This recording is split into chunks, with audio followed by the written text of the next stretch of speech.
Hello, everyone. I'm ZHAO Chuang. Today we are going to talk about the Ouranosaurus. Ouranosaurus is a very famous genus of dinosaurs from Africa. It looked very peculiar, and its biggest feature was that it had a very high sail along the middle of its back, resembling that of Spinosaurus. When alive, the sail-like structure might be brightly colored and patterned. When Spinosaurus was alive, it often lived in water, and its sail might have played a certain balancing role. But as far as we know, Ouranosaurus didn't have the habit of going deep into the water. Its limbs appeared to be very suitable for walking on land. It had typical feet of hadrosaurs with 3 toes. There was a fleshy pad under its feet when it was alive. Its footprint should look very much like a plum blossom, a bit like a dog's paw with a missing toe. Its forelimbs had its palms facing each other, which has only been verified in the last decade or so.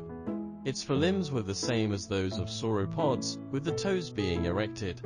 When alive, the toes were completely wrapped together by the flesh, and these toes were undivided, but there might be a hoof-like structure at the end. At present, the known Edmontosaurus, a famous hadrosaur, had a complete forelimb fossil discovered.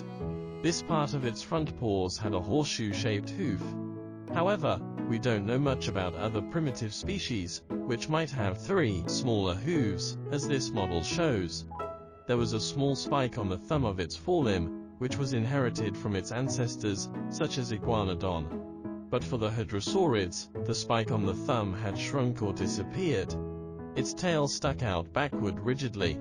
When alive, most hadrosaurs and iguanodontids had a lot of rod-like cartilages inside their tail, interlocking their tail tightly.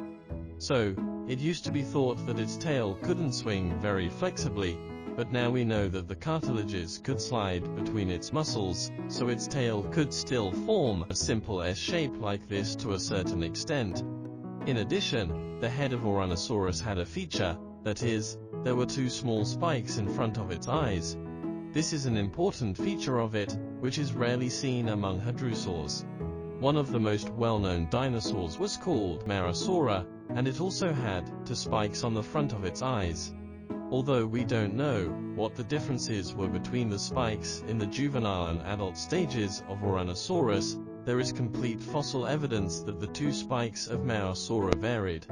In childhood, they were 2 small protrusions, which became 2 sharp spikes in adolescence, and in adulthood, the 2 sharp spikes would fuse into a step-like shape in front of the eyes.